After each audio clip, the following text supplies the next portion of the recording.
জয় হিন্দ আমার প্রিয় বন্ধুরা, কেমন আছো তোমরা সবাই? আশা করছি ভালোই আছো।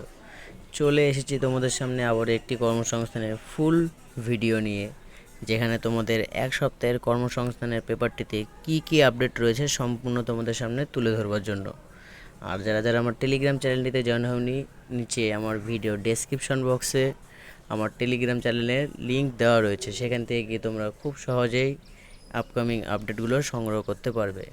আর হ্যাঁ, যতটা বড় ভিডিওটা তোমাদের বন্ধুদের মধ্যে শেয়ার করে দিও, আর সাবস্ক্রাইব করতে হলো না। তো শুরু করছি আজকের এই কর্মসংস্থানের ভিডিও। তো শুরুতেই তোমরা দেখতে পাচ্ছ যে ব্লু কালারের হেডলাইনটিতে যেমনটি তোমাদের লেখা রয়েছে যে 15ই আগস্ট 2026-এর কর্মসংস্থানের পেপার। তো এই 15ই আগস্ট 2026-এর কর্মসংস্থানের পেপারটি তোমরা যদি কিনতে চাও বা তোমাদের এলাকা ভিত্তিক থেকে তোমরা যদি নিতে চাও এই কর্মসংস্থানের পেপারটি, তো সেটার দাম হচ্ছে শুধুমাত্র 5 টাকা।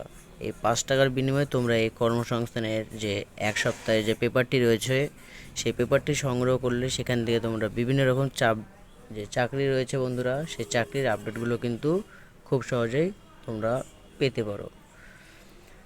তো বেশি কথা না বললে শুরু করি আজকের এই ভিডিও। যেমনটি তোমরা দেখতে পাচ্ছ যে রেড কালারের হেডলাইন বক্সে তোমাদের লেখা রয়েছে যে কেন্দ্রীয় স্টাফ সিলেকশন কমিশনের কনস্টেবল জিডির বিভক্তি বেরোবে সেপ্টেম্বরে। পরীক্ষা হবে জানুয়ারি থেকে মার্চের মধ্যে। যেমনটি তোমাদের কর্মসংস্থানের মাধ্যমে জানিয়ে দিয়েছে যে কেন্দ্রীয় যে স্টাফ সিলেকশন কমিশন এসএসসির, যেখানে তোমাদের জিডি কনস্টেবল রয়েছে, সেই জিডি কনস্টেবল তোমাদের বিভক্তি বা আপডেট বেরোবে তোমাদের সামনে সেপ্টেম্বর মাসে, যেটার পরীক্ষা হবে তোমাদের সামনের বছরের জানুয়ারি থেকে মার্চের মধ্যে। এরপরে তোমাদের রয়েছে যে যেমনটি যে 8 কেন্দ্রীয় বাহিনীতে তোমাদের 1 লাখ কনস্টেবল ও রাইফেলম্যানের পদের নিয়োগ চলে এসছে। তো তুলে ধরছি তোমাদের সামনে যে কি কি লেখা রয়েছে এই 8 বাহিনীর কেন্দ্রীয় যে বাহিনী রয়েছে, সেই কেন্দ্রীয় বাহিনীতে তোমাদের 1 লাখ কনস্টেবল ও রাইফেলম্যান পদের জন্য নতুন আপডেট চলে এসেছে। তুলে ধরছি, সঙ্গে থেকো।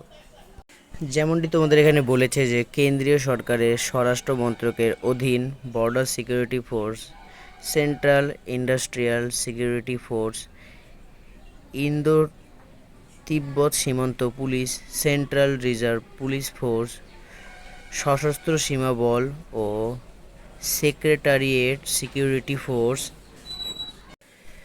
এসএসএফ এর কনস্টেবল জেনারেল ডিউটি পদে, আর অসম রাইফেলের রাইফেলম্যান যেখানে জেনারেল ডিউটি পদে এবার সবথেকে বেশি সংখ্যক শূন্যপদ পূরণ করা হবে। কেন্দ্রীয় স্বরাষ্ট্র মন্ত্রক সূত্রে খবর, 2027 সালের এই পরীক্ষা থেকে প্রায় 1 লক্ষ শূন্যপদ পূরণ করা হবে বলে জানিয়ে দেওয়া রয়েছে। এবার এই পরীক্ষার বিভক্তি বেরোবে সেপ্টেম্বর মাস নাগাদে। দরখাস্ত নেওয়া হবে অক্টোবর মাস পর্যন্ত। প্রার্থী বাছাইয়ের পরীক্ষা হবে আগামী বছর জানুয়ারি থেকে মার্চের মধ্যে। তাছাড়া এই পদের জন্য কেমন শিক্ষাগত যোগ্যতা, বয়স, প্রার্থী বাছাই পদ্ধতি ইত্যাদি দেওয়া হলো নিচে, যেমনটি বলা রয়েছে এখানে। তো তোমাদের এখানে কোয়ালিফিকেশন চেয়েছে অন্তর মাধ্যমিক পাস ছেলেমেয়েরা এই পদের জন্য আবেদন করতে পারেন। বয়স হতে হবে 1/1/2027 হিসাবে 18 থেকে 23 বছর বয়সের মধ্যে। যেখানে তোমাদের সার্টিফিকেটের বা কাস্টের কিছু ছাড় দেওয়া রয়েছে এখানে, যেমন ওবিসিদের সম্প্রদায়ের প্রার্থীরা 3 বছরের ছাড় পেয়ে যাচ্ছ। এছাড়াও তোমাদের এখানে তাছাড়াও তপশিলীরা এখানে 5 বছর, আর প্রাক্তন সমর কর্মী ও বিভাগীয় কর্মীরা যথারীতি বয়সে ছাড়ও পাবেন। এক কথায় তোমাদের এখানে ওবিসিদের জন্য 3 বছরের ছাড় রয়েছে, এসসি এসটিদের জন্য 5 বছরের কিন্তু ছাড় রয়েছে। এর পাশাপাশি তোমাদের আরও কি রয়েছে যে শরীরের মাপজোক হতে হবে ছেলে মেয়েদের বেলায়। এক কথায় ছেলেদের এখানে বলে দেওয়া রয়েছে যে মাপজোক হতে হবে লম্বায় অন্তর 170 সেমি, যেখানে তোমাদের তপশিলি উপজাতি হলে 162.5 সেন্টিমিটার হলে তারা সেখানে কিন্তু শরীরের মাপজোক বা হাইটে ছাড় পেয়ে যাচ্ছে। যেখানে তোমাদের রয়েছে অসম, ত্রিপুরা, মিজোরাম ও পার্বত্য এলাকার প্রার্থী হলে সেখানে তোমরা পেয়ে যাচ্ছে 165 সেন্টিমিটার। আর ত্রিপুরা ও সিকিমের নকশাল অধ্যুষিত প্রার্থীদের বেলায় 160 সেন্টিমিটার হলে, আর তাদের বুকের ছাতি বা চেস্ট না ফুলিয়ে 80 সেমি ও ফুলিয়ে 85 সেমি করতে হবে। এছাড়াও পার্বত্য এলাকার হলে যথাক্রমে 78 থেকে 83 সেমি হলেই তাদের চেস্ট কিন্তু ঠিক বলে গণনা করা হবে। তাছাড়া তোমাদের ছেলেদের তো তোমরা জেনে নিলে যে কী কী তোমাদের হতে পারে এই এসএসসি জিডিতে। ফার্স্ট তোমাদের রয়েছে এখানে অনলাইনে আপডেট বা অনলাইনে আবেদন করতে হবে। সেকেন্ড তোমাদের এক্সাম হবে, এক্সামে তোমরা যারা যারা কোয়ালিফাই করবে তারপরে তোমাদের আসবে ফিজিক্যাল ফিটনেস। ফিজিক্যাল ফিটনেস তোমরা ক্লিয়ার করলে তারপরে তোমাদের মেডিকেল হবে, মেডিকেলে সিলেকশন হয়ে যাওয়ার পরে তারপরে তোমাদের ফাইনাল মেরিট লিস্ট তোমাদের চলে আসবে। তারপরে তোমাদের কিন্তু সেই এসএসসি জিডি যে তোমাদের কনস্টেবল রয়েছে বা রাইফেলম্যান যে রয়েছে সেই পদে তোমরা কিন্তু সিলেক্ট হয়ে যাবে। তাছাড়া তোমাদের মেয়েদের যেমনটি বলেছে এখানে, মহিলাদের বেলায় লম্বায় অন্তর 157 সেমি তোমাদের হাইট কিন্তু লাগছে যারা মেয়েরা রয়েছে। যেখানে তপশিলি উপজাতি হলে 150 সেমি হলেই তারা কিন্তু হাইটে হয়ে যাচ্ছে। যেমনটি তোমাদের এখানে রয়েছে যে অসম, ত্রিপুরা, মিজোরাম ও পার্বত্য এলাকার প্রার্থী হলে 155 সেমি হলেই তাদের কিন্তু হাইটে হয়ে যাবে। তাছাড়া তোমাদের দৃষ্টিশক্তি দরকার দূরের, তোমাদের প্রায় 10 থেকে 15 বা 20 মিটারের মধ্যে কিছু তোমাদের অক্ষর দেওয়া হবে। সেই অক্ষর বা তোমাদের দৃষ্টিশক্তি সেখানে চেক করা হবে যে তোমাদের দূরত্ব হিসেবে এক চোখ দিয়ে তোমাদের দৃষ্টিশক্তিটা কেমন। তো সেই ভিত্তিতে তোমাদের এখানে কিন্তু মেডিকেল টেস্ট নেওয়া হবে। তো তার ভিত্তিতে তোমাদের কিন্তু সেখানে সিলেকশন প্রসেস রয়েছে। আরও যদি তোমরা কিছু জানতে চাও তো অবশ্যই আমাকে নিচে কমেন্ট পিন করে দিও। তাছাড়াও তোমাদের আরও যেমনটি রয়েছে যে আরও যেমন পদ রয়েছে, তোমাদের কলকাতার 105টি আইটি কোম্পানিতে জেন এআই ইন্টিগ্রেটেড মার্কেটিং অটোমেশনে 38,321টি চাকরির নতুন আপডেট এসেছে। যেখানে তোমাদের শুরুতেই মাইনে বছরে 5 লাখ থেকে 6 লাখ টাকা পর্যন্ত দেওয়া হবে। সম্প্রতি বিখ্যাত আইটি প্রযুক্তি সংস্থা টিসিএস এর সিইও এবং এমডিকে কৃতি ভাসান ঘোষণা করেছেন তার সংস্থায় গত 6 মাসে 12,322 জনেরও নিয়োগ হয়েছে। তার মধ্যে প্রায় 8,931 জনেরই নিয়োগ হয়েছে শুধুমাত্র এই জেন এআই ইন্টিগ্রেট মার্কেটিংয়ের মাধ্যমে। তো তোমরা যারা যারা এই জেন এআই ইন্টিগ্রেটেড মার্কেটিংয়ে তোমরা চাকরি পেতে চাও তো অবশ্যই সেখানে যোগাযোগ করে নাও। এছাড়াও তোমাদের রয়েছে যে ইন্ডিয়ান অয়েলে 433খানা অ্যাপ্রেন্টিসের নিয়োগ। যেখানে তোমাদের জানিয়েছে যে ইন্ডিয়ান অয়েল কর্পোরেশন লিমিটেডের উত্তরাঞ্চল মার্কেটিং ডিভিশন দিল্লি, হরিয়ানা, পাঞ্জাব, হিমাচল প্রদেশ, চণ্ডীগড়, জম্মু ও কাশ্মীর, রাজস্থান, উত্তরপ্রদেশ এই জায়গা থেকে তোমাদের কিন্তু সেই তোমাদের মার্কেটিং ডিভিশনের লিমিটেডের যে অয়েল কর্পোরেশন সেগুলো কিন্তু নিয়োগ করা হবে।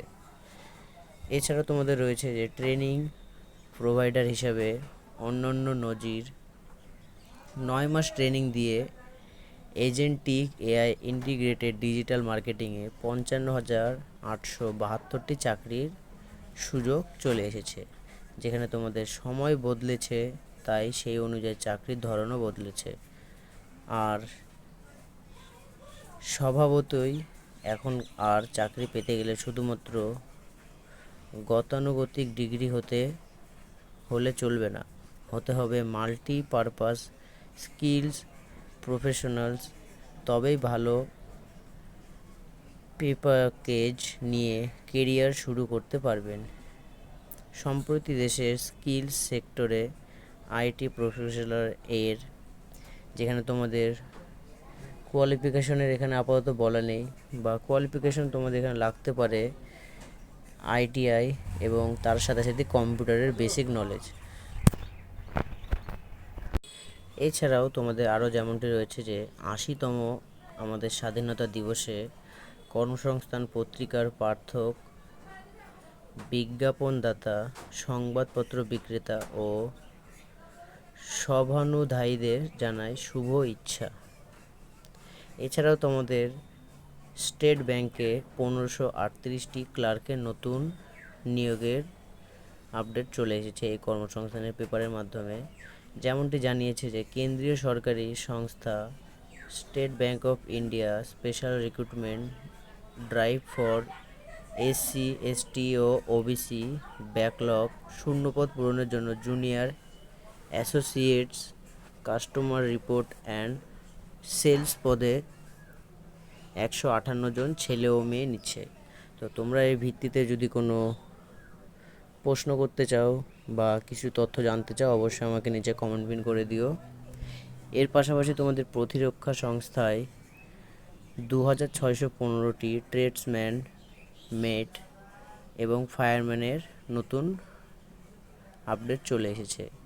যেমনটি তোমাদের এখানে জানিয়েছে যে কেন্দ্রীয় সরকারের প্রতিরক্ষা মন্ত্রকের অধীন বিভিন্ন ইউনিট বা ডিপোতে কাজের জন্য tradesman, men, junior office assistant, MTS, civil motor driver ও ফায়ারম্যান পদে ২৬১৫। তো এই ২৬১৫ জন লোক নিচ্ছে। তো সেখানে তোমরা কারা কোন পদের জন্য যোগ্য সেখান থেকেই নিয়োগ করা হবে। এরপরে তোমাদের লাস্ট যে দুটি রয়েছে সেটি হচ্ছে ৮৮টি ট্রেনি, যেখানে তোমাদের কেন্দ্রীয় সরকারি সংস্থা রাষ্ট্রীয় কেমিক্যাল অ্যান্ড